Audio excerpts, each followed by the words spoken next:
طور سے علمی گفتگو جب کنٹینیو کرتی ہے نا، تو ظاہر ہے کہ ہماری جو علمی گفتگو ہے وہ الفاظ اور اصطلاحات کے بنا پر ہوتی ہے، اور الفاظ اور اصطلاحات میں جو چیز بہت زیادہ امپورٹنس رکھتی ہے وہ یہ ہے کہ آپ کس لفظ سے کیا معنی لے رہے ہیں، یہ اس کا بہت دھیان رکھیے گا، کیونکہ اس جگہ پر عام طور سے لوگ بہت زیادہ کنفیوز ہو جاتے ہیں۔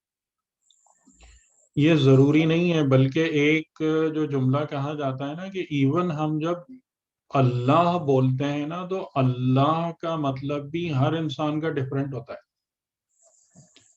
جب ہم رسول کہتے ہیں تو رسول کا معنی ہر انسان کے ذہن میں الگ ہے۔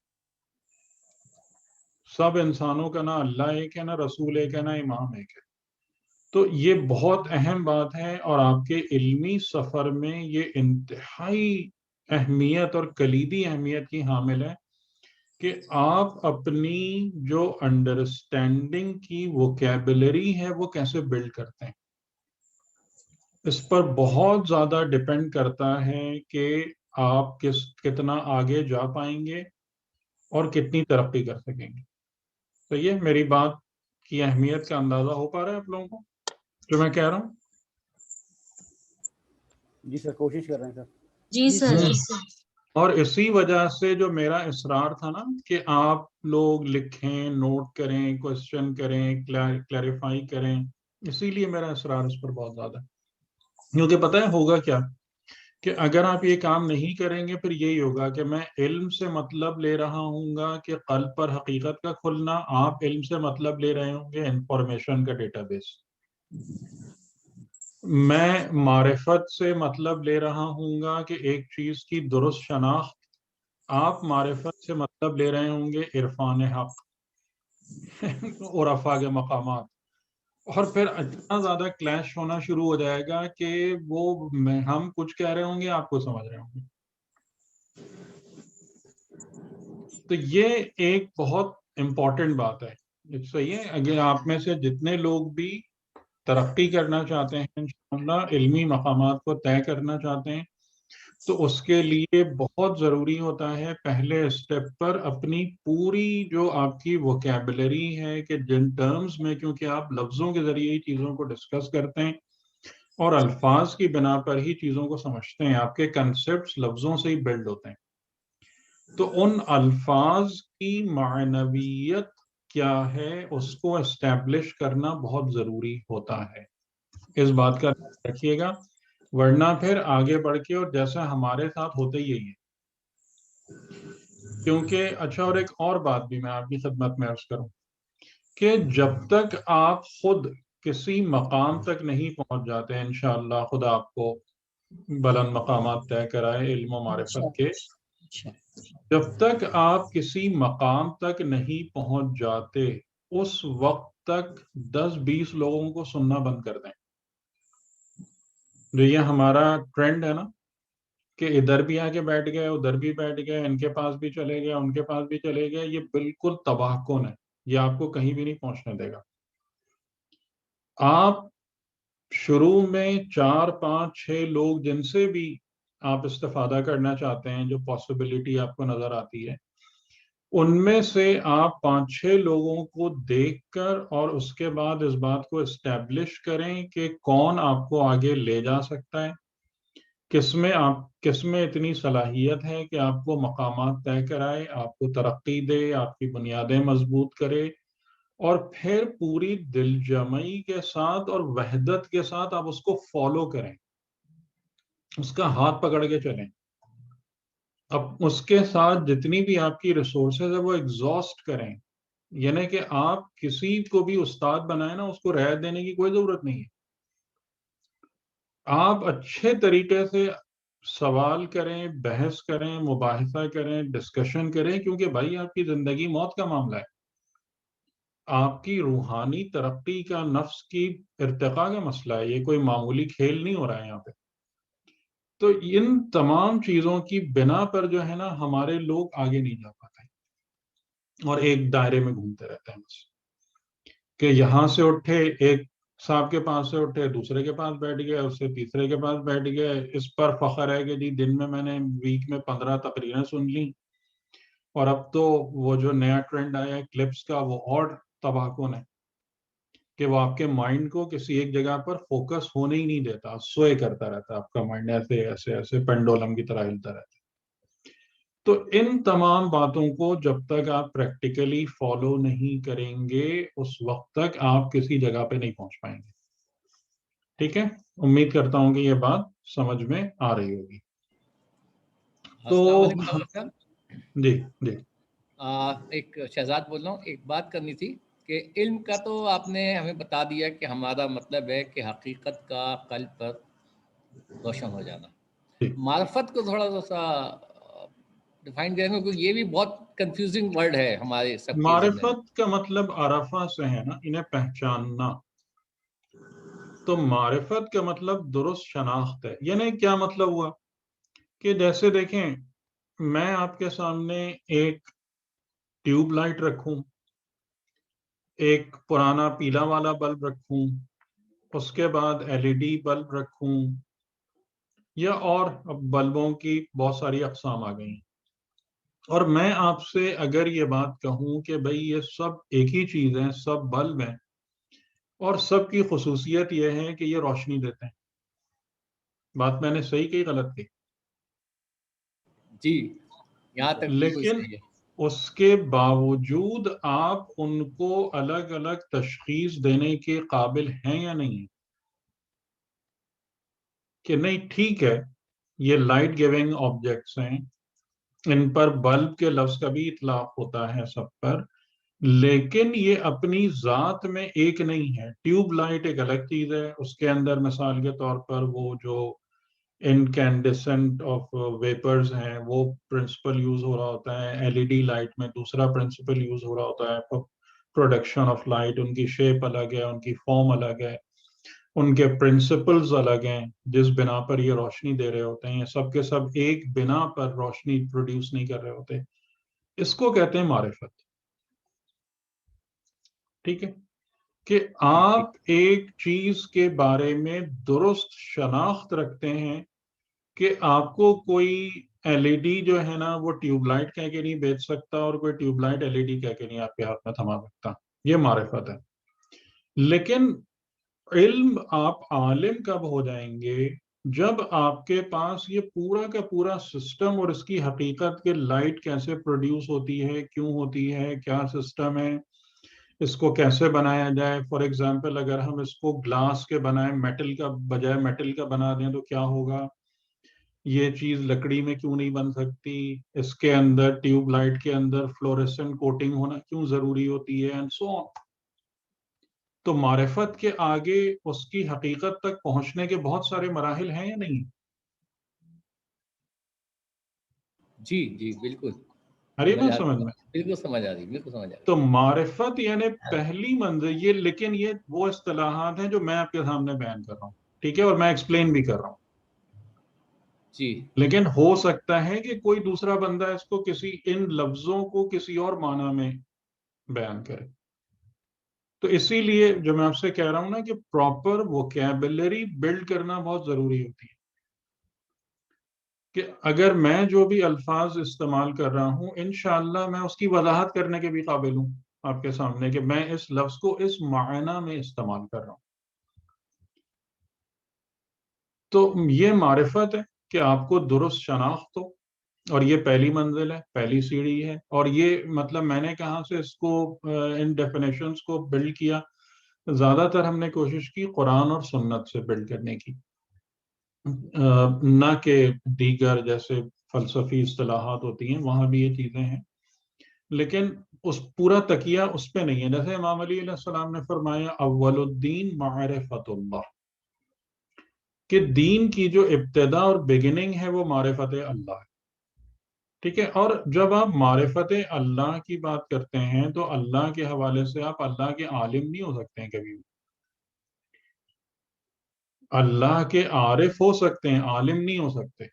اب اگر میری ڈیفینیشن آپ کو سمجھ میں آ رہی ہے تو اب آپ سمجھ رہے ہیں نا, اللہ کے عارف ہونے کا مطلب ہے کہ آپ خدا اور اس کی صفات کو صحیح شناخت کرنے کے قابل ہو سکتے ہیں، لیکن آپ اللہ کے عالم نہیں ہو سکتے، یعنی آپ کبھی بھی اس جگہ تک نہیں پہنچ سکتے کہ حقیقت خدا کو جان لیں۔ تو یہ ووکیبلری کنسسٹنٹ ہے اور ہونی چاہیے، ٹھیک ہے؟ فرق سمجھ میں آ گیا علم اور معرفت کا؟ جی جی بالکل کلیئر ہو گیا۔ اچھا جناب، اب ہم تھے سر میں ایک بات کر رہی جی فرمائیے۔ ہوں۔ السلام علیکم سر۔ سر یہ آپ نے بتایا تھا کہ کچھ اسماء ذات ہیں، تو اسماء ذات کون کون سے ہیں اللہ کی؟ دیکھیں، جیسے آپ نے سورہ اخلاص پڑھا، سورہ اخلاص کی جی تلاوت جو قرآن کی مشکل ترین صورت ہے، جی جی میں تو کبھی ہمت ہی نہیں پڑھ پاتی کہ اس کی تفسیر کی بات کریں۔ بہرحال سورہ اخلاص میں کتنے اسماء ہیں؟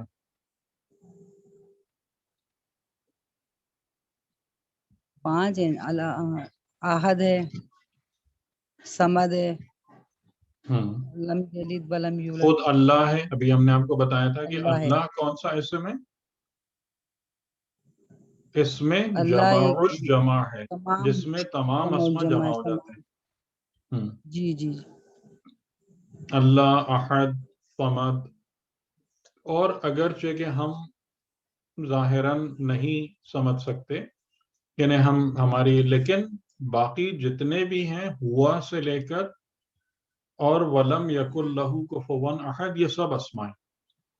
ہوا بھی اس میں خدا ہے، لم یلد بھی اس میں خدا ہے، ولم یولد بھی اس میں خدا ہے، اور ولم یکن لہو کفوا احد بھی اس میں خدا ہے، ٹھیک ہے؟ یعنی کیا مطلب ہوا؟ یہ جو اسم کی تعریف میں نے آپ کو بیان کی تھی کہ اسم نام نہیں ہے، جی حقیقت اگر ہے۔ آپ نام کے طور پہ لیں گے تو آپ کو نہیں سمجھ میں آئے گا کہ یہ اسم کیسے ہیں، لیکن اگر اسم کے بارے میں آپ کے پاس وہ کلیئرٹی ہوگی کہ اسم ایک حقیقت کو بیان کرتا ہے، ایک حقیقت ہے، تو پھر لم یلد بھی حقیقت ہے، ولم یولد بھی حقیقت ہے، ولم یکن لہو کفوا احد بھی ایک حقیقت ہے، اور ہوا بھی ایک حقیقت ہے، جو کہ امام باقر علیہ السلام کی بہت شاندار حدیث ہے اس بارے میں، اس میں ہوا کے بارے میں، ٹھیک ہے؟ یہ جتنے بھی اسماء سورہ اخلاص میں بیان ہوئے ہیں، اس میں کہیں بھی کسی خدا کے علاوہ کسی اور کا کوئی ریلیونس ہے؟ نہیں کسی موجود دیگر کا کوئی ریلیونس اور تعلق بن رہا ہے؟ نہیں یہ اسماء ذات ہیں سارے کی سارے، صحیح ہے۔ ٹھیک؟ اور سر اسماء اعظم کیا ہوتے ہیں؟ اسماء اعظم کی ایک اپنی الگ بحث ہے، اس میں اب قرآن کریم میں تو مجھے نہیں یاد آتا کہ یہ ورڈ موجود ہے اسم اعظم کا، I think روایات اور اس کے حوالے سے یا باقی، کیونکہ لوگوں کو زیادہ شوق یہ ہوتا ہے نا کہ انہیں کوئی ایسی کنجی مل جائے کہ جس سے وہ اپنے مسائل سارے کے سارے حل کر لیں، جی سر۔ تو اس میں اعظم زیادہ تر اسی کانٹیکسٹ میں استعمال ہوتا ہے، ورنہ جیسے بعض اوقات یہ بھی چیز ہے کہ خدا کا ہر اسم اعظم ہے،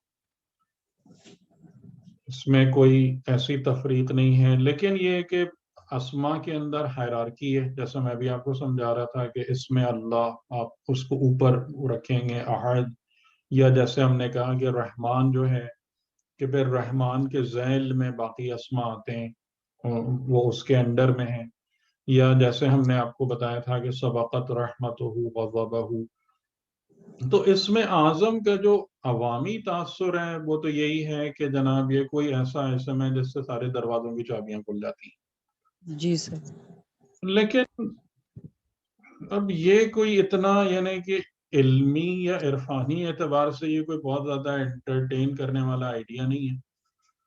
ہاں ہم یہ بات سمجھ سکتے ہیں کہ بعض اسماء ایسے ہیں کہ جو دیگر اسماء جن کی طرف رجوع کرتے ہیں، یعنی جس میں سب سے بڑی بات جو آئے گی کہ یعنی آپ مجھے بتائیں کہ ذکر الہی میں سب سے زیادہ فضیلت کس ذکر کی ہے؟ اللہ کی ہے کیونکہ اس میں اللہ سارے یا لا الہ الا اللہ. جی ٹھیک ہے، یہ اللہ یا لا الہ الا اللہ کہ اس سے آپ کو سمجھ میں آ جائے گا کہ اسم اعظم کا مطلب کیا ہے، کہ یعنی وہ اسم کے جس کی طرف باقی اسما رجوع کریں. صحیح. یا پھر جو سب سے بالا تر یا بزرگ تر اسم کیا ہے، اللہ ہے. یا قرآن کریم کے اس میں کہ اس کو اللہ کہو یا رحمان کہو، یا رحمان عرش پر مستوی ہے. تو یہ اسما جو ہیں اگر ہم اس لحاظ سے دیکھیں تو یہ اسماء اعظم ہیں. اسماء اعظم کس اعتبار سے ہیں کہ دیگر اسما ان کی طرف رجوع کرتے ہیں. اس میں ان اسما میں وحدت کا جو عنصر ہے وہ زیادہ شدید ہے. جہاں پر اسما پھیل جاتے ہیں، حقائق منتشر ہو جاتے ہیں، ان کی تفصیلات زیادہ ہو جاتی ہیں، تو وہاں پر مخلوقات کا بھی اس کے اندر دخل بڑھ جاتا ہے، وہاں پر کثرت میں اضافہ ہو جاتا ہے. تو وہاں پر آپ کہہ سکتے ہیں کہ اسما کے جو معاملات ہیں وہ ڈائلیوٹیڈ ہو جاتے ہیں. یہ بات ہم کہہ سکتے ہیں.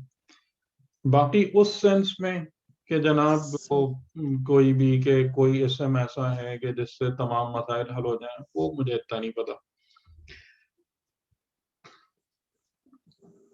ایک سر لطیفہ یہ آپ روایت لوگ بھی ہے کہ امام محمد ایک لطیفہ آپ لوگوں کو سناؤں اگر آپ لوگ اجازت دیں.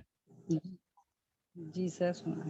جی عروج جی صاحب سنائیں. اجازت ہے؟ جی جی جی کہ ہو سکتا ہے کہ میں نے ذکر کیا ہو، مجھے ایگزیکٹلی یاد نہیں ہے، ہو سکتا ہے میں نے ذکر کیا ہو، لیکن یہ اسم اعظم پر ہی یاد آیا. جی سر بالکل. اور یہ آغا جعفر صاحب نے بتایا تھا کہ ایک شخص تھا، وہ بیچارہ شاگرد جو تھا نا، وہ بھی اس اسم اعظم کے ہی چکر میں تھا کہ اسم اعظم کا پتہ چلے. تو اس کے استاد کوئی بہت بزرگ پہنچے ہوئے تھے، بہت پیچھے پڑھ کے اس نے ان سے کہا، پوچھ لیا، پتہ چلا لیا کہ یہ اسم اعظم ہے. بڑا خوش ہوا کہ چلو آج مجھے اسم اعظم پتہ چلا. لیکن انہوں نے کہا کہ تمہیں اسم اعظم اس وقت حاصل ہوگا کہ جب تم اس اسم کو یا اس ذکر کو 1,00,000 مرتبہ پڑھو گے. اچھا، جب وہ استاد کے پاس سے اٹھا، اب یہ پرانے زمانے کی بات ہے، وہاں گلی کوچے اندھیرا، اب وہ وہاں سے نکلا تو وہ گلی کے کتے اس کے پیچھے پڑ گئے. اب وہ آگے آگے بھاگ رہا ہے، وہ سب اس کے پیچھے پیچھے ہیں، جان ہی نہیں چھڑا پا رہا. تو اس کو کچھ سمجھ ہی میں نہیں آیا کہ اب ان سے جان کیسے چھوٹے. تو اس نے کہا، میں آج یہ نیا ذکر استاد سے سیکھ کر آیا ہوں، یہی پڑھ دیتا ہوں. اس نے وہ ذکر پڑھ دیا اور کتے بھاگ گئے، میدان صاف ہو گیا. اب وہ حیران پریشان کھڑا ہوا، سوچ رہا ہے کہ یہ کیا ہوا. استاد نے تو کہا تھا کہ 1,00,000 مرتبہ اس کو پڑھنا ہے اور یہ ہے، اور تب اسم اعظم حاصل ہوگا. یہاں تو ایک دفعہ ہی پڑھنے سے مسئلہ حل ہو گیا. وہ دوبارہ پلٹ کے استاد کے پاس گیا اور ان سے پوچھا کہ یہ کیا ماجرا ہے، میں نے یہ ایکسپیرینس کیا ابھی آپ کے یہاں سے نکلنے کے بعد. تو انہوں نے کہا کہ جو بھی اسم ہے نا، اس میں کبھی بھی اتنی مرتبہ اور اتنی مرتبہ کی بات نہیں ہوتی. ہر اسم کامل ہے اور اعظم ہے. یہ 1,00,000 مرتبہ کی شرط اس لیے تھی کہ تم آدم بن جاؤ، انسان بن جاؤ. لیکن کتوں نے جو ہے نا تمہیں 2 منٹ میں آدم بنا دیا. تو 1 مرتبہ پڑھ کے ہی اس کا اثر ہو گیا. تو اصل مسئلہ کس کا ہے بتائیں؟ اسم کا ہے یا خود ہمارے آدم بننے کا ہے؟ آدم بننے کا ہے. آدم بننے کا. اگر ہم خود آدم ہو جائیں تو ہر اسم آپ کے لیے اسم آدم. ٹھیک ہے. جی سر یہ پرابلم روایت ہم ساری نے کی پڑھی. ساری یہ ہے کہ سلوشن ہمارے اندر ہے اور ہم اس کو مسلسل باہر ڈھونڈ رہے ہوتے ہیں. جی سر یہ روایت میں نے ابھی پڑھی نہیں ہے، لیکن وہ سنی ہے کہ امام محمد باقر علیہ السلام نے فرمایا تمام اسم اعظم ہمارے پاس ہیں اور صرف اللہ نے ایک اسم اعظم اللہ نے ہمیں نہیں دیا، وہ عبد اور معبود کی وجہ سے. تو اس کی کیا حقیقت ہے؟ سنا ہے ابھی لیکن میں نے ہاں یہ مجالس میں. لیکن میں پھر وہی آپ سے بات کہوں گا نا کہ ہمارے پاس جو ہمارے پڑھنے والے جو سب سے بڑا ظلم کرتے ہیں نا اپنی آڈینس پہ، وہ یہ کرتے ہیں کہ ان باتوں کو بیان کر دیتے ہیں کہ جو پی ایچ ڈی لیول کی ہوتی ہیں بچوں کے سامنے. صحیح. اب اس کا کیا جواب دیا جائے بتائیں؟ یہ ٹھیک تو ہے سر. اس شخص کا ظلم ہے. میں صحیح کہہ رہا ہوں کہ اس شخص کا ظلم ہے صحیح. کہ لیکن سر لوگ واہ واہ کر رہے ہوتے ہیں اس بات پر بہت. ان سے جو واہ واہ کر رہے ہوتے ہیں ان سے جا کے پوچھ لینا کہ تم بتا دو کیا مطلب ہے اس کا. ہاں تو میں نے تو 2-3 دفعہ بحث کی ہے لیکن وہ پھر سب مجھے ان سے جا رد کے ہیں. پوچھیں اس کا کیا مطلب ہے. بس وہ بھی یہ کہتے ہیں کہ ہم نے بکس میں رکھا ہوا ہے، جو بکس میں ہوتا ہے وہ ہم پڑھ دیتے ہیں. میں اس کو غلط نہیں کہہ رہا ہوں، جی جی. یہ بات ذہن میں رکھیے گا، میں غلط نہیں کہہ رہا ہوں، لیکن میں یہ بات عرض کر رہا ہوں کہ جو کچھ بھی کتابوں میں لکھا ہے وہ ہر چیز ہر ایک کے لیے نہیں ہے. جی سر، آپ یہ کہنا چاہ رہے ہیں کہ ہم سمجھ بغیر سمجھائے ہوئے بول دینا آسان ہے لیکن جیسے سمجھانا. آپ اس بات کو دیکھیں کہ سورہ اخلاص کی جب بات کی، یہ جملہ امام خمینی نے کئی دفعہ نقل کیا ہے اور دیگر علماء نے بھی. امام سجاد علیہ السلام کا جملہ ہے کہ خدا اس بات کا علم رکھتا تھا یا رکھتا ہے کہ ایک دور ایسا آئے گا. یہ وہ دور نہیں جس دور میں قرآن نازل ہو رہا ہے. ایک دور ایسا آئے گا کہ جس میں وہ اقوام پیدا ہوں گی، اقوام متعمقون، یہ ورڈ آپ نے یوز کیا ہے، یعنی وہ لوگ پیدا ہوں گے جو گہرائیوں میں اترنے کی صلاحیت رکھتے ہوں گے. تو خدا نے سورہ اخلاص اور سورہ حدید کی ابتدائی 6 آیتوں کو نازل کیا. صحیح. اس حدیث کی باقاعدہ تشریح بھی کی ہے شیخ حدیث میں، امام خمینی نے اس کو کئی دفعہ بیان کیا ہے اس بات. یعنی سورہ اخلاص کے معارف ہر ایک کے لیے نہیں ہے، اگرچہ کہ آپ کو اور ہمیں پڑھنے کا اور اس کا جو ہے نا وہ یقیناً ہم ہر نماز میں پڑھ رہے ہوتے ہیں اور وہ سب کر رہے ہوتے ہیں. اور اسی طریقے سے سورہ حدید کی جو ابتدائی 6 آیتیں ہیں، یہ هو الاول، جس میں سب سے پروناؤنسڈ یہ ہے مین، هو الاول والآخر والظاہر والباطن وإلی اللہ ترجع الامور وهو يدبر الامور. یہ کیا معنی ہے اس کے سارے. تو اس وجہ سے یعنی کہ جیسے ابھی ہم بھی جو کوشش کر رہے ہیں نا وہ یہی کر رہے ہیں کہ پہلے ایک بیس بنے، انشاءاللہ انشاءاللہ. ایک بنیاد بنے گی، انسان پھر چیزوں کو سمجھنے کے قابل ہوتا ہے. یہ اسما کا جو نظام ہے نا، یہ پوری کائنات کا نظام ہے، یہ کائنات کے حقائق کا نظام ہے. یہ کوئی مذاق نہیں ہے، جیسے میں پہلے ہی کہہ رہا تھا کہ یہ کوئی نام نہیں ہے، یہ کوئی لفظ نہیں ہے، یہ کوئی ورڈز نہیں ہے. تو اگر کسی انسان کا دماغ اس سے ہی آگے نہیں جا رہا ہے تو وہ اسما کے بارے میں کیا روایتیں سنا رہا ہے اور کیا بتا رہا ہے. اگر وہ اسی بات کو ہی ریئلائز نہیں کر پا رہا کہ اسم کہتے کس کو ہیں. ٹھیک. جی سر، تھینک یو سر. چلیے سوری، میرے لہجے میں کوئی وہ سختی نہ محسوس کیجیے گا. یہ نہیں سر، آپ نے بہت اچھا سمجھا. بس سر ہمارے لیے دعا کریں کہ مجھے سمجھ آنے لگے اور اچھی طرح. صحیح.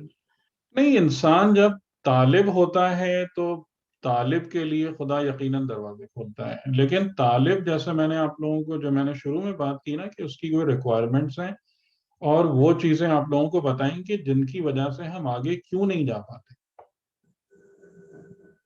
تو وہ اس بات کا خاص طور سے دھیان رکھیے گا کہ ہمارے معاشرے میں یہ بڑے مسائل سر یعنی تزکیہ ہمارا نفس. کہ پہلے جیسے وہ بھی ہیں، لیکن جو میں نے آج باتیں کہی نا جی جی کہ جی. ہم لوگ جو ہیں ہر ایک کے پاس بیٹھ رہے ہوتے ہیں، ہر ایک کی سن رہے ہوتے ہیں اور کسی چیز پہ نہیں کر رہے ہوتے. اپنا پورا جو نالج کا نظام اور اپنی عمارت ہے وہ بلڈ نہیں کر رہے ہوتے. خالی تقلید پہ چل رہے ہوتے ہیں. تقلید سے علم آتا ہے؟ آپ مجھے بتائیں کبھی. نہیں سر، نہیں سر، میں اپنی بات کروں، میں نے جب سے تفسیری کلاس لیا تو کسی کو زیادہ سنتی نہیں ہوں، ہاں لیکن تو پچھلی یعنی بات میں آپ کو اوور آل یہ بات بتا رہا ہوں کہ یہ جو ہمارے یہاں پر یہ تمام کے تمام طریقے ہیں، اسی لیے تو ہمارے پاس نہ کوئی مجتہد ہے، نہ کوئی عالم ہے، نہ کوئی قابل قدر شخصیت ہے. ہم بس دوسروں کا ہی منہ دیکھ دیکھ کے خوش ہوتے رہتے ہیں.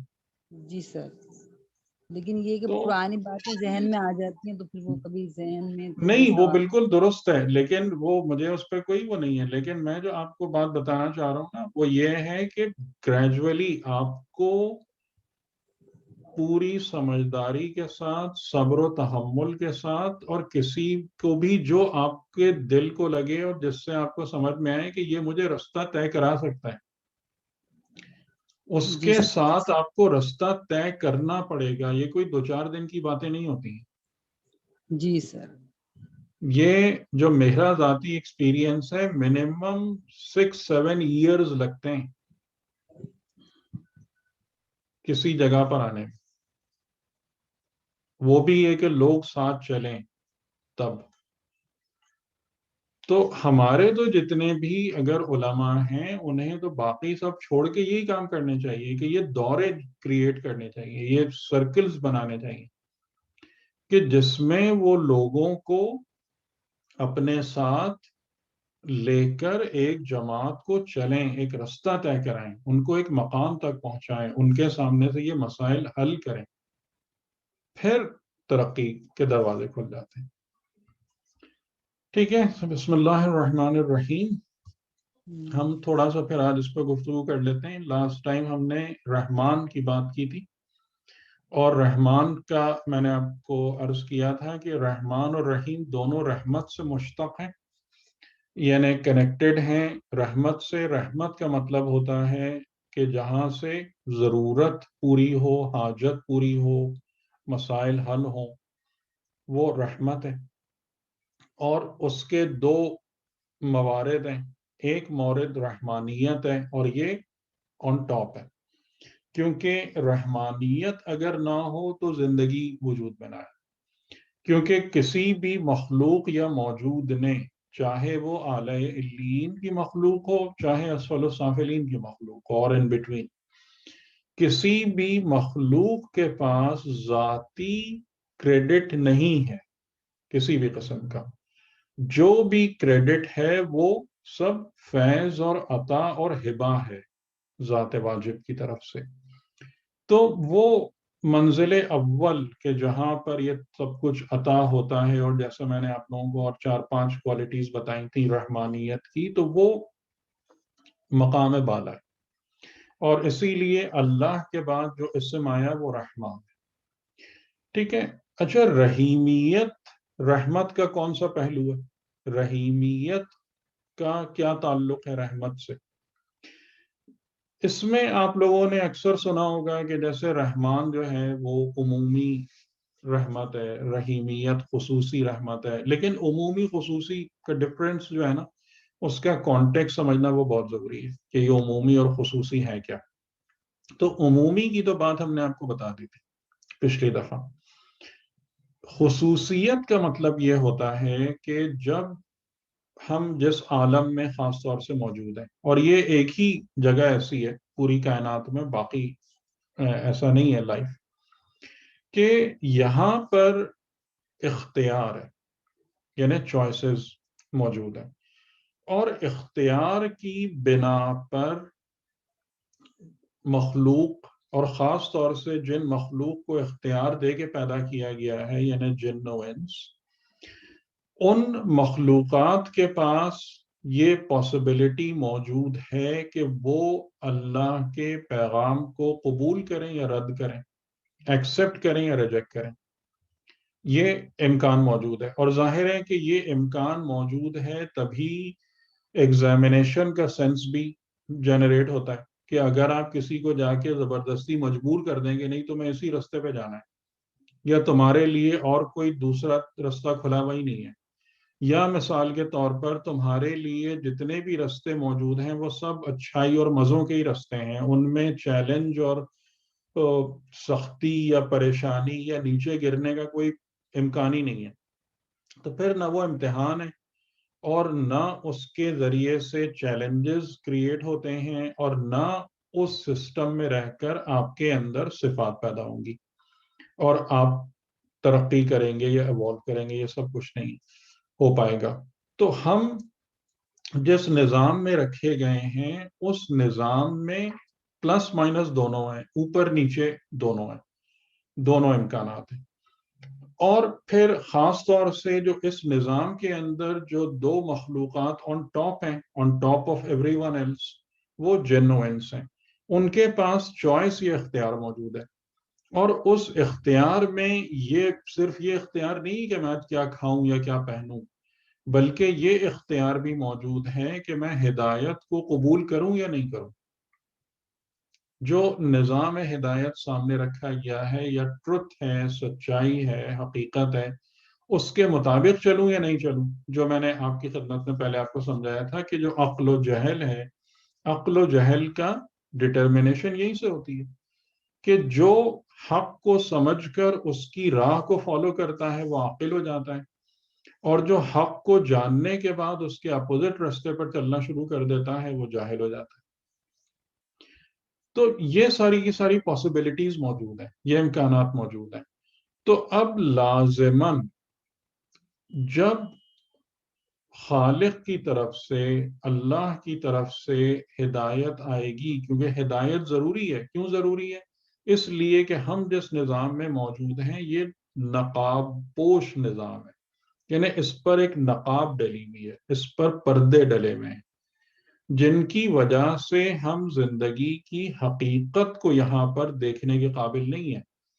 اور یہ پردے اس لیے ڈالے گئے ہیں کہ یہی ہمارے لیے امتحان کا ریزن پرووائڈ کرتے ہیں کہ اگر آپ کو، یعنی بالکل ایسے ہی ہے نا کہ جو آخری پرچہ چھپا کے رکھا جاتا ہے، لاک میں رکھا جاتا ہے، یا خود قرآن کریم میں بھی ہے کہ ہم نے ساعت کو یعنی قیامت کو چھپا کے رکھا ہوا ہے، مخفی رکھا ہوا ہے، تاکہ ہر ایک اپنے اپنے کیے کو، اپنے ریوارڈ کو اچھے طریقے سے حاصل کرے۔ تو حقیقت اور سچائی پر پردے ہیں، اور حقیقت و سچائی پر پردے ڈالنے کے بعد اگر آپ کسی مخلوق کو سسٹم میں ڈال دیں تو اس کو تو سمجھ ہی میں نہیں آئے گا کہ میں کیا کروں، کہاں جاؤں۔ تو اگرچہ کہ اللہ تعالیٰ نے فطری ہدایت سب کو دی ہے، لیکن اس کا اضافی کرم یہ ہے کہ کتاب اور پیغمبر بھی دی ہیں اس کے ساتھ۔ تو بہرحال جتنے بھی ہدایت کے ایونیوز موجود ہیں ہمارے سامنے، ہمارے پاس یہ اختیار اویلیبل ہے کہ میں اس کو ایکسپٹ کروں یا ریجیکٹ کر دوں۔ ٹھیک ہے، تو اب جو ایکسپٹ کرتے ہیں اور ریجیکٹ کرتے ہیں ان میں پھر مختلف کیٹیگریز ڈیولپ ہونا شروع ہو جاتی ہیں۔ یعنی کہ جو لوگ ایکسپٹ کرتے ہیں پھر ان میں مسلمان ہیں، پھر وہ آگے بڑھ کے مومن بنتا ہے، پھر مومن متقی، اگر وہ ترقی کے راستے پر ہے تو مسلمان اور مومن اور متقی، اور وہ تمام کے تمام درجات کو طے کرنا شروع کر دیتا ہے۔ اور اگر نعوذ باللہ منفی سمت میں چلا جاتا ہے، نیگیٹو ڈائریکشن کو اڈاپٹ کر لیتا ہے اپنے اختیار سے، تو اس کی 3 مین کیٹیگریز ہیں: کافر ہو جائے گا، یا مشرک ہو جائے گا، یا منافق ہو جائے گا۔ اور پھر اس کے اپنے مسائل ہیں کہ جو اس کا سب سے برا اینڈ ہے وہ کیا ہے؟ طاغوتیت ہے، کہ صرف نظام حق کا انکار کرنا نہیں بلکہ نظام حق کے مقابلے میں آ جانا اور نظام حق کو ریپلیس کرنا اپنے من پسند سسٹم سے۔ تو اس کی تباہ ترین حالت جو ہے نا وہ ہے۔ تو یہ دونوں راستے موجود ہیں، جس کو قرآن نے کہا کہ اگر تم اسلام اور ایمان والی راہ پہ چلنا شروع ہو جاؤ تو یہ الٹیمیٹلی صراط مستقیم ہے، اور اگر نعوذ باللہ کفر و شرک و نفاق کی راہ پر انسان آ جائے تو یہ صراط جہیم ہے۔ یہ ذہن میں رکھیے گا کہ صراط جہیم کا ورڈ بھی قرآن میں استعمال ہوا ہے ان کنٹراسٹ ٹو صراط مستقیم۔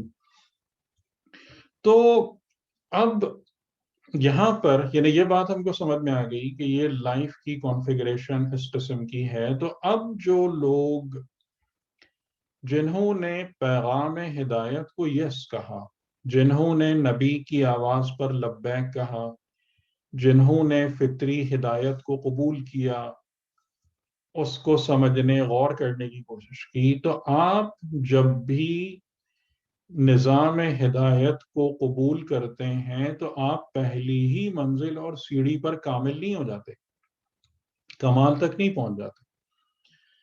جو انسان ایک لحاظ سے مومن بھی ہو جاتا ہے، ایک درجہ تقوی کو بھی حاصل کر لیتا ہے، تو اس کے اندر بھی پرابلمز ہوتی ہیں، پرابلمز باقی رہتی ہیں، خطائیں ہوتی ہیں، وہ جان بوجھ کے گناہ نہیں کرتا۔ یہ بات ذہن میں رکھیے گا کہ مومن اس کو کہتے ہی نہیں ہے جو کھلم کھلا یا جان بوجھ کے گناہ کرے، وہ مومن کی صف میں آتا ہی نہیں ہے سرے سے وہ شخص۔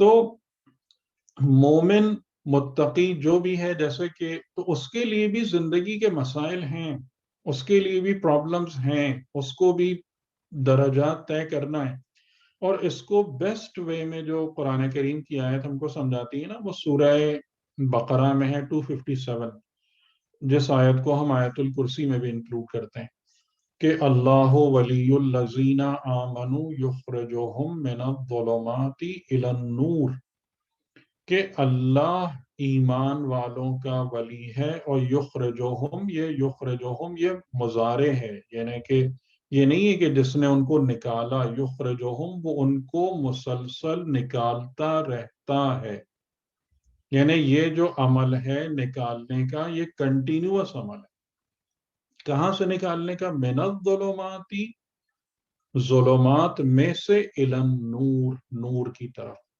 تو اس کا مطلب ہے کہ جو بندہ ایمان کو قبول کرتا ہے، مومن ہوتا ہے، وہ ایک دم سے کمال تک نہیں پہنچ جاتا، بلکہ اس کی زندگی میں بھی ظلمات پلورل ہیں، جمع ہے، کہ بہت ساری تاریکیاں ایگزسٹ کرتی ہیں، مطلب علمی بھی ہوتی ہیں، نفسیاتی بھی ہوتی ہیں، عملی بھی ہوتی ہیں، بدنی بھی ہوتی ہیں، سب مختلف قسم کی ظلمات موجود ہیں، اور ہمیں ان سب کو کنفرنٹ کرنا پڑتا ہے، ان کے مقابلے میں جہاد کرنا پڑتا ہے۔ لیکن جب ہم نے ایمان کو قبول کر لیا، جب اللہ کے پیغام کو ہم نے یس کر دیا، تو اب ولایت یعنی سرپرستی خدا ہمارے سر پر آ گئی، اور اب وہ ولایت خدا ہمیں تاریکیوں میں چھوڑتی نہیں ہے، بلکہ مسلسل ظلمات سے نکال کر نور کی طرف حرکت دیتی رہتی ہے۔ تو یہ جلوہ رحیمیت ہے، ٹھیک ہے؟ یعنی رحیمیت کا یہ خصوصی سینس کہاں پہ آ رہا ہے، اسپیشل نیڈ کہاں پر آ رہی ہے؟ اسپیشل نیڈ اس کی ہے کہ جس نے، یعنی اسپیشل یہ کیوں بن گئی کہ اب یہ اونلی ریلیٹ کر رہی ہے اس سے کہ جس نے پیغام ہدایت کو قبول کیا، اب اس سے وہ باہر ہو گئے، باقی وہ سارے لوگ باہر ہو گئے کہ جنہوں نے پیغام ہدایت کو رد کر دیا، یا اس کی طرف توجہ نہیں کر رہے، یا اس پر توجہ کرنے پر وہ آمادہ نہیں ہو رہے، اب وہ لوگ سب باہر ہو گئے۔ اس لیے یہ خصوصی ہے پہلو رحمت کا، ٹھیک ہے؟ یعنی یہ خصوصیت ہے جس کو سمجھنے کی ضرورت ہے۔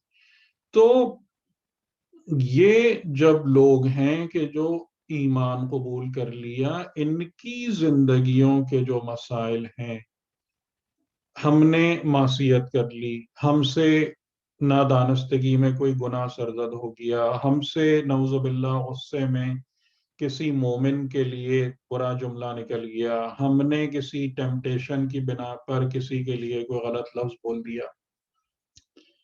اب گناہ جو ہے، جیسے میں نے آپ لوگوں کی خدمت میں عرض کیا تھا کہ گناہ کیا ہے، اس بات کو ہمیشہ ذہن میں رکھیے گا کہ گناہ جو ہے نا، وہ زہر کا انجیکشن ہے۔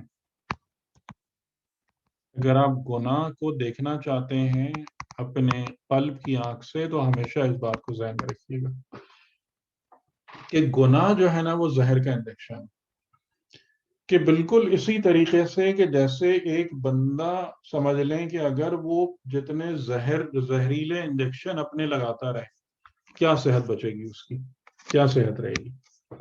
اسی طریقے سے اگر یہ گناہ انسان اپنے نفس میں ڈالتا رہے، کیا صحت بچے گی اس کی روحانی صحت کیا ہوگی؟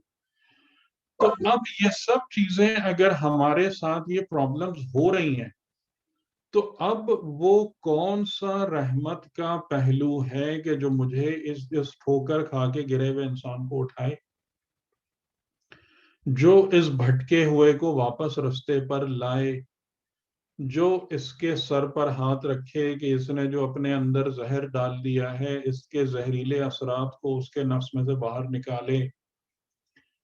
یہ پہلو رحمت خداوندی کا کیا ہے؟ رحیمیت. میں امید کرتا ہوں کہ بات سمجھ میں آ رہی ہوگی کہ جس میں توبہ ہے، توفیق توبہ ہے، مغفرت ہے. توبہ اور مغفرت کا معنی ہم نے آپ کو بتائے تھے، سمجھائے تھے.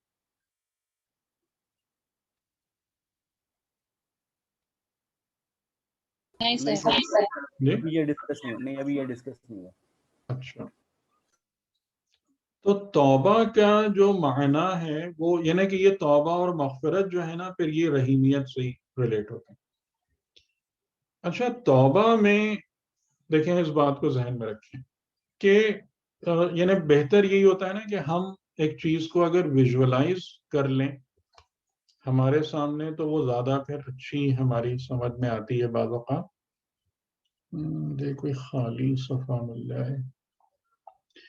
چلیں آپ اگر فرض کریں کہ کسی رستے پر جا رہے ہیں، ٹھیک ہے، اور وہ رستہ جو ہے ایک ڈیزرٹ میں ہے، صحرا میں ہے، یا کسی بہت گھنے جنگل میں ہے. جیسے کہ ڈیزرٹ سے گزرنے کے لیے بھی ایک رستہ باقاعدہ بنانا پڑتا ہے، اور اگر کوئی بہت گھنے جنگل ہوں تو اس سے گزرنے کے لیے بھی باقاعدہ رستہ بنانا پڑتا ہے. یعنی یوں ہی نہیں ہو سکتا کہ ایک صحرا میں کوئی منہ اٹھا کے چلا جائے اور کامیابی سے اس سے نکل آئے.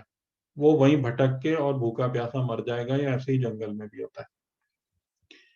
اگر یہ نوعیت ہے ہمارے بات کی، ویز کی، اگر خدا نہ خواستہ کوئی کسی بھی غلط فہمی یا خرابی کی وجہ سے، مثلاً یہ کہ وہ جنگل میں چلا جا رہا ہے، اس کو وہ جو آپ نے شاید ایک بچپن میں ایک کہانی سناتے تھے نا، لٹل ریڈ رائڈنگ ہوڈ والی، کہ وہ جو بچی اپنی نانی کے پاس جا رہی تھی اور جنگل میں سے گزرتی ہوئی اور وہ بھیڑیا اس کے انتظار میں تھا. تو وہی کیا ہوتا ہے کہ کوئی ٹیمپٹیشن آئی، کوئی خوبصورت چیز نظر آئی، یا اسی شیطان نے کوئی پھلجڑی دکھائی، اور اس ٹیمپٹیشن میں کیا ہوا، رستہ چھوڑ کے ہم ادھر ادھر ہو گئے کہ چلو یار یہ تو بڑا خوبصورت پھول دکھ رہا ہے، بڑی مزیدار چیز دکھ رہی ہے، اس کو پکڑ.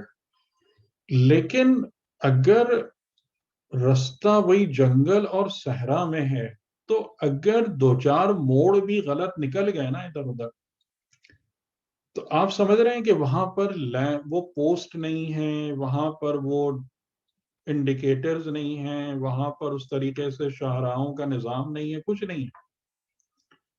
تو بھٹک گئے تو واپس آنا بہت مشکل ہوتا ہے.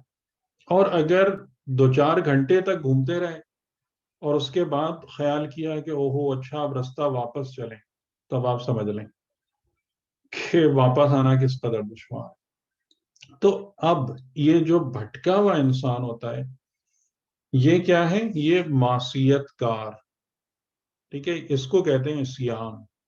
یہ ہے گناہ کا effect, impact. You are deviated from the right path and now you are lost. کہ اسی وجہ سے کہا جاتا ہے نا کہ توبہ میں جتنی جلدی کر سکتے ہو جتنی جلدی، اور اسی وجہ سے جو بات کہی جاتی ہے کہ مومن کو دائم الذکر ہونا چاہیے. کیونکہ آپ اگر اپنی زبان پر ہر وقت ذکر خدا جاری کرتے رہیں گے تو یہ جو بھی گڑبڑ ہوتی ہے نا رستہ بھٹکنے والی، وہ ذکر آپ کو فوراً یاد دلا دیتا ہے کہ یہ کام گڑبڑ ہو رہا ہے، تم رستے سے ڈیویٹ کر رہے ہو، یہ غلط ہو رہا ہے. لیکن اگر ہم ایسے ہی اپنی مستی میں، کھیل تفریح میں ادھر ادھر نکل گئے، آپ واپس کہاں سے آئیں گے؟ ہم چاہ بھی رہے ہیں کہ واپس آ جائیں، ہم شرمندہ بھی ہیں، ہم پریشان بھی ہیں، لیکن اب واپس آئیں کیسے؟ ہم تو رستہ ڈھونڈنے کی کوشش کر رہے ہیں لیکن اتنے گنجلک پن میں پھنس چکے ہیں. اور یہ بات میں جو کہہ رہا ہوں آپ محسوس کر سکتے ہیں کہ ہم سب کے ساتھ یہی ہو رہا ہے کہ ہم اتنے گڑبڑ قسم کی چیزوں میں پھنس چکے ہیں، اتنا میس کریٹ ہو گیا ہے ہماری لائف میں کہ اب واپسی کا رستہ ہی نہیں مل پا رہا، کتنے بھٹک گئے. تو اب اور یہ علامہ طباطبائی نے بہترین اس پر وہ تفصیل کی ہے توبہ کے حوالے سے کہ پہلی توبہ جو ہوتی ہے وہ خدا کی توبہ ہے بندے کے لیے، پہلی توبہ بندے کی نہیں ہوتی ہے۔ یعنی کیا مطلب ہوا جو میں نے آپ کو اگزامپل دی کہ کوئی آئے میرے حال پر توجہ کرے اور مجھے واپسی کا رستہ بتائے، تو جب رحمت خدا میرے بھٹکنے پر اور میری آہوزاری پر توجہ کرے اور مجھے گائیڈ کرے کہ how to get back to the right path, یہ توبہ اول ہے اور یہ رحیمیت ہے، یہ توبہ اول ہے۔ اور پھر اس اللہ کی توبہ کے نتیجے میں مجھے توفیق حاصل ہو کہ میں رستے کی طرف واپس چلنا شروع ہوں اور رستے کو دوبارہ پا لوں، یہ میری توبہ ہے۔ اور پھر جب میں واپس چلنے لگوں تو پھر رحمت خدا اگین میرا ہاتھ تھامے کہ بھئی پھر نہیں ادھر ادھر ہو جانا، پھر مجھے سلامتی کے ساتھ واپس رستے تک پہنچا دے۔ تو وہ فرماتے ہیں کہ بندے کی ایک توبہ ملفوف ہے، لپٹی ہوئی ہے خدا کی دو توبہ میں، کہ اللہ کی پہلی توبہ کیا ہے کہ بندے کو توجہ دلانا، بندے کو راہ دکھانا، اس کی رہنمائی کرنا۔ اس کے بعد اللہ کی دوسری توبہ یہ ہے کہ جب بندے کو توفیق عطا ہو جائے پہلی توبہ کے نتیجے میں کہ اس کو باحفاظت منزل تک پہنچا دینا، یہ رحیمیت ہے۔ یہ توبہ کیا ہے؟ رحیمیت ہے۔ اور یہ کس کے لیے ظہور کرتی ہے رحیمیت؟ مومن کے لیے، ٹھیک ہے، اس لیے مخصوص ہے۔ یعنی اس کا مطلب یہ نہیں ہے کہ یہ کوئی اسپیشل چیز ہے کہ جو کہیں چھپا کے رکھی ہوئی اور دوسروں کو نہیں ملتی، لیکن دوسروں نے اپنے آپ کو رحمت خداوندی کے اس تجلی کے لیے نااہل بنا دیا ہے خود اپنے اختیار سے، اس لیے ان کو نہیں مل رہی، اس لیے مخصوص ہے، نہ کہ اس میں کوئی خصوصیت ہے کہ خدا کہہ رہا ہے کہ نہیں خالی بس اس کے لیے اس کے لیے، ایسا نہیں، ٹھیک۔ اور مغفرت کا جو معنی ہے وہ بھی اسی سے ہی ریلیٹڈ ہوتا ہے کہ جب بندہ، یعنی مغفرت کے معنی کو بہترین سمجھنے کا جو اگزامپل ہے نا وہ ہے کہ جو بچہ، جو چھوٹا بچہ ہوتا ہے اور ماں کے ساتھ اس کی جو ریلیشن شپ ہوتی ہے، کہ جب بچہ جو چھوٹا ہوتا ہے گود کا ہوتا ہے وہ کیا کرتا ہے؟ ہر تھوڑی دیر بعد اپنے کو گندا کر لیتا ہے، ہر تھوڑی دیر کے بعد اپنے کو نجس کر لیتا ہے، ناپاک کر لیتا ہے۔ اور جب وہ اپنے آپ کو ناپاک کر لیتا ہے اور اس کی وجہ سے بے چینی محسوس کرتا ہے تو اس کے پاس اتنی قوت اور قدرت اور سمجھ نہیں ہوتی کہ اپنی اس بے چینی کے سورس کو خود دور کر سکے، خود اپنے آپ کو پاک کر سکے۔ تو اپنی اس عاجزی اور بے چارگی کے اظہار کے طور پر وہ چیخنا چلانا شروع کر دیتا ہے، رونے لگتا ہے۔ لیکن رونے سے کیا ہوتا ہے؟ رونے سے مسئلہ حل ہوگا اس کا؟ رونے سے وہ صاف ہو جائے گا؟ تو اب وہ رونا جو ہے وہ در حقیقت کیا ہے؟ ماں کی توجہ اپنی طرف مبذول کرنا، ماں کا اس کو آ کر اٹھانا، پاک کرنا اور اسے اپنی آغوش میں سمیٹ لینا، یہ ہے مغفرت۔ کیونکہ غفرہ کا معنی ہوتا ہے ڈھانپ لینے کی، غفرہ کا معنی ہوتا ہے کور کر لینے۔ تو مغفرت کا مطلب یہ ہوتا ہے کہ جب ایک بندہ اس جگہ پر ہوتا ہے کہ وہ یہ کہتا ہے کہ میں نے تو اپنا کام سارا خراب کر لیا، جب میں اپنے نفس کی طرف توجہ کر رہا ہوں تو میں تو دیکھ رہا ہوں کہ معاملہ سارا برے حال میں، اور اس وقت وہ ہاتھ پھیلانا، جب آپ کہتے ہیں نا استغفر اللہ، اور اس میں توبہ بھی اسی میں ہی نا، استغفر اللہ واتوب الیہ، یا استغفر اللہ ربی واتوب الیہ، تو یعنی کہ اس کا مطلب یہ ہوتا ہے کہ اے میرے خدا مجھے آ کے اپنی آغوش رحمت میں، اپنی باہوں میں سمیٹ لے، اور جیسے کہ جب خدا اپنی آغوش رحمت میں سمیٹ لیتا ہے تو وہ اس ماں کی طرح ہوتا ہے کہ جو کلین بھی کرے گا، پاک بھی کرے گا، حفاظت بھی، کہ اگر اس بچے کو سردی لگ رہی ہے تو سردی کا بھی خیال کرے گا، اس کی طہارت بھی کرے گا. یہ توبہ اور مغفرت. تو یہ توبہ اور مغفرت کیا ہے؟ یہ کس کے جلوے ہیں؟ کس اسم کے؟ رحیمیت کے جلوے ہیں.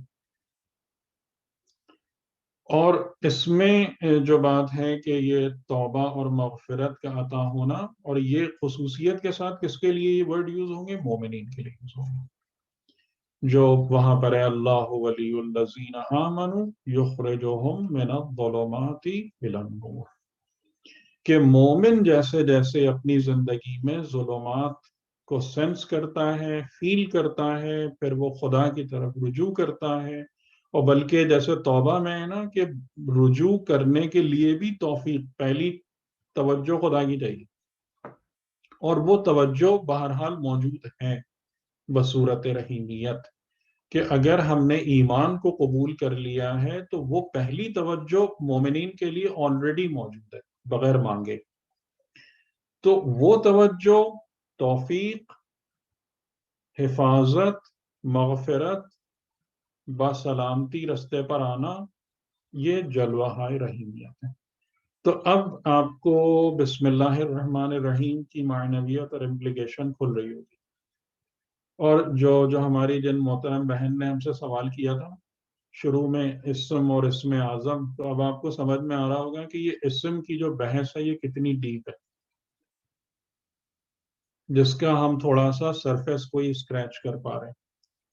اور جو سب سے بڑی بات ہے کہ یہ حقیقتاً بحث ہے ہی نہیں، بلکہ اس کے اندر جو معاملہ ہے کہ انسان اس قابل ہو کہ ان حقائق کا مشاہدہ کرنے کے لیول پر ہے، تب حقیقتاً اس کے پاس کوئی اسم ہے.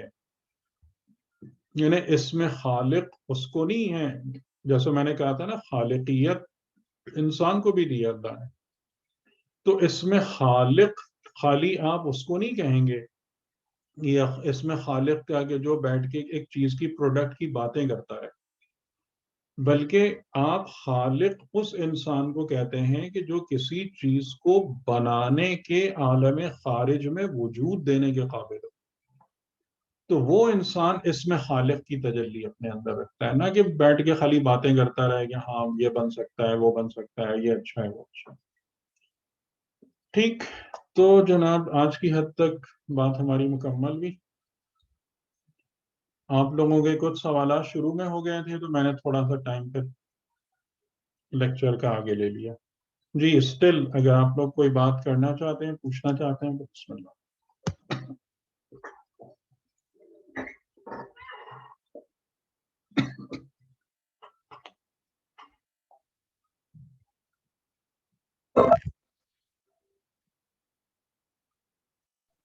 السلام علیکم سر، جی بات کر رہی ہوں. سر یہ ابھی جس طرح آپ نے جو رحیمیت کا پہلو بتایا، اس سے تو مطلب ڈیفینیٹلی یہ چیز ہی ظاہر ہو رہی ہے کہ یہ ہماری جو موجودہ زندگی ہے اس میں بھی امپلیمنٹ ہونے والی چیز ہے. اور جو ایک کانسیپٹ ہمیشہ سے سنتے ہم لوگ آ رہے ہیں وہ یہ تھا کہ رحمانیت کا تعلق دنیاوی زندگی سے اور رحیمیت کا تعلق اخروی زندگی سے ہے. تو اب اس حوالے سے تو یہاں پر ایک کافی بڑا ڈفرنس نظر آ رہا ہے کنسیپچولی. یعنی یہ دیکھیں ان چیزوں میں جو بات ہوتی ہے یہ نہیں کہ رحیمیت کا تعلق آخرت سے، بلکہ رحیمیت جو بہت زیادہ ظہور کرے گی، کیونکہ اللہ قیامت میں مومن کے علاوہ دوسروں پر نظر رحمت نہیں کرے گا. یعنی اس سینس میں نہیں کرے گا کہ ان کو ریوارڈ دے. یہ نہیں ہے کہ رحمت ختم ہو جائے گی، کیونکہ یہ بات علماء نے، حکماء نے اس بات کو بیان فرمایا ہے کہ جہنم بھی رحمت الہی کا ہی مظہر ہے. ٹھیک ہے، وہ ایک الگ بحث ہے کہ جہنم بھی مینلی رحمت خدا ہے. اس کو میں انشاءاللہ کبھی ایکسپلین کروں گا آپ لوگوں کو تفصیل سے. سر تو کافی مشکل بات ہے یہ. نہیں یہ نہیں آئی. سمجھ جی سر سمجھ نہیں آئی کچھ صحیح طرح سے، کافی مشکل سا لگ رہا ہے یہ چیز کہ جہنم کس طرح سے رحمت خدا، اگر تھوڑا سا پلیز اس کو سمجھا دیں. دیکھیں میں نے شاید اس کی مثال دی تھی مجھے، کیونکہ اتنی گفتگو ہوتی ہے نا، ویک میں 10 لیکچرز ہو جاتے ہیں تو مجھے ایگزیکٹلی نہیں یاد رہتا، لیکن شاید آپ لوگوں سے یہ بات کی ہو ہم نے کہ جب ایک مریض کا مرض شدت اختیار کر لیتا ہے اور اس کو جب یہ تجویز دیا جاتا ہے کہ اب دواؤں سے اس کا علاج ممکن نہیں ہے اور اب اس کو آپریشن ٹیبل پر لٹانا ہوگا، اور بعض اوقات اس میں یہ بھی ہوتا ہے کہ کوئی عضو بدن سے علیحدہ کر دیا جائے، یا ایون آپریشن میں جو بدن کی چیر پھاڑ ہوتی ہے کٹ کیا جاتا ہے، تو آپریشن کے بعد کی جو ریکوری ہے وہ تکلیف دہ ہوتی ہے نہیں ہوتی؟ جی بالکل ہوتی ہے نا؟ جی جی. تو ہم اگر میں یہ کہوں کہ جس معالج نے، جس ڈاکٹر نے آپ کا آپریشن کیا ہے اور یہ کیا ہے، اس نے ازراہ رحمت کیا ہے، میں صحیح کہہ رہا ہوں غلط کہہ رہا ہوں؟ صحیح جی سر، کلیئر ہو رہی ہے بات اب. صحیح. ٹھیک ہے. جی جی. لیکن جو بیچارہ تکلیف اٹھا رہا ہے وہ ہو سکتا ہے سرجن کو گالم گلوچ کرتے ہیں لوگ کہ پتہ نہیں کیا تھا، مجھے اتنی تکلیف میں ڈال دیا، اتنی اذیت میں ڈال دیا، یہ ہو گیا وہ ہو گیا. یعنی کم لوگ ہیں ایسے کہ جو شکر گزار ہوتے ہیں. ٹھیک ہے، ان کو تکلیف زیادہ یاد رہ جاتی ہے ان کو. تو اسی طریقے سے جہنم جو ہے وہ حقیقتاً ایک انتظام ہے کہ تم نے اپنا اتنا برا حال کیا، اپنی اتنی مصیبت کی، still we try to recover you.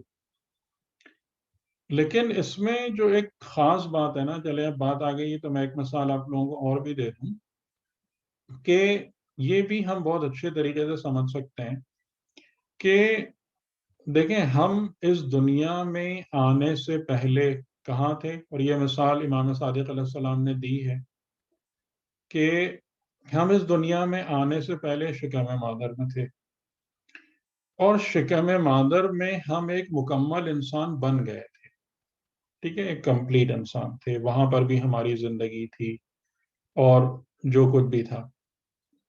اچھا، شکم مادر میں جتنے بھی ہماری زندگی کی سٹیجز تھیں وہ کتنے عرصے میں طے ہو گئیں؟ 8 سے 9 مہینے میں طے ہو گئیں.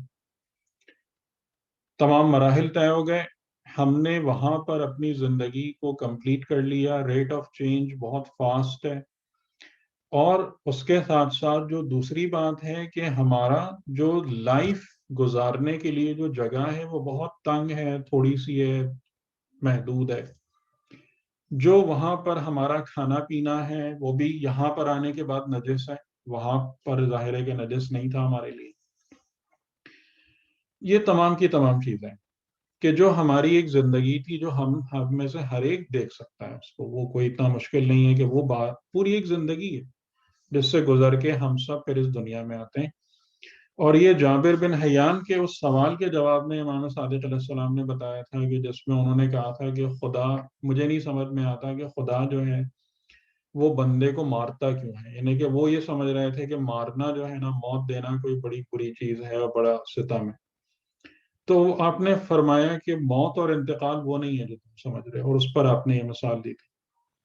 تو آپ نے فرمایا کہ تمہاری وہاں پر ایک پوری زندگی تھی، تم ایک دماغ بھی تھا، دل بھی تھا، سب تھا. وہاں سے جب تم باہر آئے تو تم یہاں پر آنے کے بعد تم کو یہ تبدیلی، اس کوٹھری سے نکل کر اس وسیع و عریض دنیا میں آنا، یہ تبدیلی تم کو اتنی بری لگی کہ تم یہاں نکلتے ہی رونا، چیخنا، چلانا شروع ہو گئے. کیونکہ ہر بچہ پیدا ہونے کے بعد روتا ہے، چلاتا ہے. تو امام علیہ السلام اس بات کو کیسے بیان فرما رہے ہیں کہ اس سے یہ تبدیلی بری لگ رہی ہے، وہ وہیں رہنا چاہتا ہے اپنی اسی کوٹری کے اندر.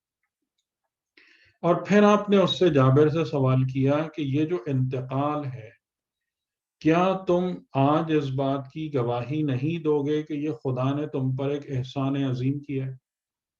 وہاں سے تم کو نکال کر، یعنی کہ جو اب یہاں آنے کے بعد جب تمہاری گروتھ ہوئی ہے، بڑے ہو، جو معرفت ہے، جو علم ہے، جو بھی سرور، لذتیں، نعمتیں جو اس دنیا میں، اس کا کمپیریزن کرو اس لائف سے جو پہلے تھی تمہاری. تو اب جب تم یہاں سے آگے جا رہے ہو تو same thing is going to happen again. اب یہ جس دنیا مادی کے اندر تم ہو نا، یہ شکم مادر کی کوٹری ہے.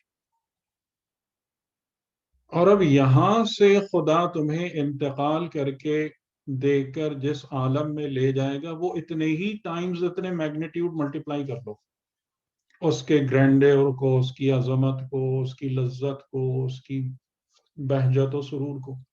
یہ ٹھیک، بالکل بات سمجھ میں آ رہی. لیکن اس میں جو ایک اسکیری پارٹ ہے وہ کیا ہے، یعنی خوفزدہ کرنے والا پہلو کیا ہے اس معرفت میں، کہ جب ہم زندگی کے سیڑھی پر، طبقات پر، منزلوں پر اوپر کی طرف جا رہے ہیں، تو یہ بات درست ہے کہ ہمارا شعور، ہمارا احساس، ہماری ذات کی وسعت، ہمارے نفس کی عظمت سب ایکسپینڈ کر رہی ہے، بزرگ تر ہوتی جا رہی ہے. بہت خوب. لیکن اس کے ساتھ ساتھ جو پرابلم جنریٹ ہو رہی ہے وہ یہ کہ ریٹ آف چینج، تبدیلی کا جو عمل ہے وہ آہستہ سے آہستہ ہوتا جا رہا ہے. یعنی مثال کے طور پر کہ اگر ایک بچہ ہے کہ جو شکم مادر میں اس میں کوئی ڈیفیشنسی ہو رہی ہے، آج کل کی میڈیکل سائنس الحمدللہ اتنی ترقی کر چکی ہے کہ وہ پتہ چلا لیتے ہیں وہیں پر ہی اور اس ڈیفیشنسی کو دور کر دیتے ہیں کافی حد تک. اگر نہ پتہ چلے، اگر وہ ٹیسٹ نہ ہو، اگر وہ اس کے اندر، اس دنیا کے اندر نہ جھانک سکیں، اور بچہ مثال کے طور پر کہ کسی کے ہاتھ میں 5 کی جگہ 4 انگلیاں ہو جائیں، کیا وہ انگلی اس دنیا کی زندگی میں آنے کے بعد ری گرو کر پائے گی؟ بتائیں مجھے. نہیں کر پائے گی. جی. اسی طریقے سے اگر مثال کے طور پر قلب یا دماغ میں، اس کے بننے میں، اس کی گروتھ میں کمی رہ جائے تو وہ یہاں پر آنے کے بعد پورے طور سے ریکور ہو جائے گی لائک اے نارمل پرسن؟ نہیں سر، بظاہر بہت کم ہے، بہت کم امکان ہے. یعنی جی. اب چیزیں بہت آگے جا چکی ہیں میڈیکل سائنسز کی، لیکن اسٹل بہت کم امکان ہے. صحیح. کہ جیسے ہم یہاں پر، ہمارے ملکوں میں تو نہیں ہوتا اتنا، ہمارے ملکوں میں تو بیچارے معذور شخص کی زندگی عذاب ہے. لیکن جیسے ویسٹرن سوسائٹیز میں ہم دیکھتے ہیں کہ ان کو بہت حد تک ریہیبلیٹیٹ کر لیتے ہیں، اسٹریم آف لائف میں لے آتے ہیں، اتنی زیادہ چیزیں. تو میں اب آپ کو یہ سمجھانا چاہ رہا ہوں، جو اصل نقطہ ہے وہ یہ ہے کہ اگر ہم اسی طریقے سے آگے والے عالم میں اپنے نفس کے اندر خرابیاں لے کر چلے گئے تو آگے والے آنے والے عالم میں ریٹ آف چینج اور سلو ہو جائے گا. تو وہ تکلیف اور اذیت ریکور ہونے میں کتنا ٹائم لگے گی؟ سر بات اس کا سمجھ میں آ مطلب رہی؟ یہ ہوا، جی سر اس کا مطلب یہ ہوا کہ ہمیں جو اب کی ہماری ڈیفیشنسیز ہیں ان کو ڈائگنوز کرنا اور ان کے ٹریٹمنٹ کے لیے ایک پراپر معالج کو تو ڈھونڈنا اور اس سے اگر یہ ڈیفیشنسیز، مثلا مثال کے طور پر کوئی بندہ غیبت کا مرض لے کے چلا گیا ہے، نعوذ باللہ، خدا سب کو محفوظ رکھے اس سے. ٹھیک ہے، اب اس مرض نے اپنی اصل شکل کو ظاہر کیا ہے، کیونکہ اگلے عالم میں خاص بات کیا ہے کہ وہ عالم جو ہے وہاں پر حقیقت ظاہر ہوگی ہر شے کی. یہاں پر تو تھوڑے دن کے لیے پردے ہیں، اس لیے سب اس کو لے کے یہ سوچ رہے ہوتے ہیں کہ کچھ نہیں ہے، سب کو دھوکہ دے دیں گے. لیکن وہاں پر وہ حقیقت ظاہر ہوئی. اب وہ جو سانپ اور بچھو نکلے، اب وہاں بھی جو سمجھ لیں کہ ہاسپٹل ہے یا جو مہربان معالجین ہیں، ڈاکٹر ہیں، وہ کہیں بھائی اس کو لے کر آؤ، علاج کریں. لیکن اب علاج کا مسئلہ یہ ہے کہ جو پرابلم آپ شکم مادر میں 2 دن میں ٹھیک کر دیتے ہیں، وہی پرابلم اس دنیا میں آنے کے بعد 2 مہینے لیتی ہے یا اس سے بھی زیادہ ٹائم لیتی ہے، اور تکلیف بہت بڑھ جاتی ہے. اس میں اتنی تکلیف جو وہ روایتوں میں موجود ہے کہ مومن جہنم میں سے 3 لاکھ سال کے بعد نکلیں گے. کیا مطلب ہے اس بات کا؟ یعنی بعض لوگ جو گناہگار مومنین کے حوالے سے کہ 3 لاکھ سال جو ہیں جہنم میں، اس کا یہ جہنم ہاسپٹل ہے. ہمارا ریٹ آف ریکوری سلو ہو گیا نا وہاں پر بھی. ہاں کہ اس میں تکلیف، اب آپ جس عالم میں جا چکے ہیں وہاں پر اذیت بھی زیادہ ہے کیونکہ آپ کا شعور بہت بلند ہے. اذیت اور راحت شعور پر ڈیپینڈ کرتی ہے نا، چیز پہ تو نہیں ڈیپینڈ کرتی. جی جی جی. اب آپ شعوری طور پر ایک بہت اعلیٰ درجے کی مخلوق بن چکے ہیں. آپ اس عالم میں ہیں جہاں پر ریٹ آف چینج بہت سلو ہو چکا ہے. اب اگر اس کو ریکوری ہوگی بھی تو کتنی مشکل ہو جائے گی. تو کیا ہم افورڈ کر سکتے ہیں اس بات کو؟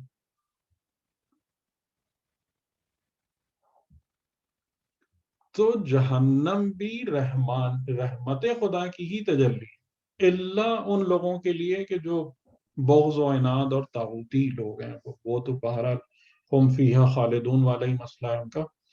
لیکن باقی وہی رحمت خدا ہے. رحمت خدا نہیں جدا ہو رہی ہے، لیکن مسئلہ یہ ہے کہ بھائی بھگتے گا کون اس کو؟ جی سر یہ کافی مشکل مرحلہ ہے. صحیح بات کلیئر ہو گئی سر اب کافی حد تک. یہ جو اسٹیٹمنٹ تھی جہنم کا رحمت خدا ہونا یہ بہت اچھے سے جی کلیئر ہو گئی ہے. جزاک اللہ سر.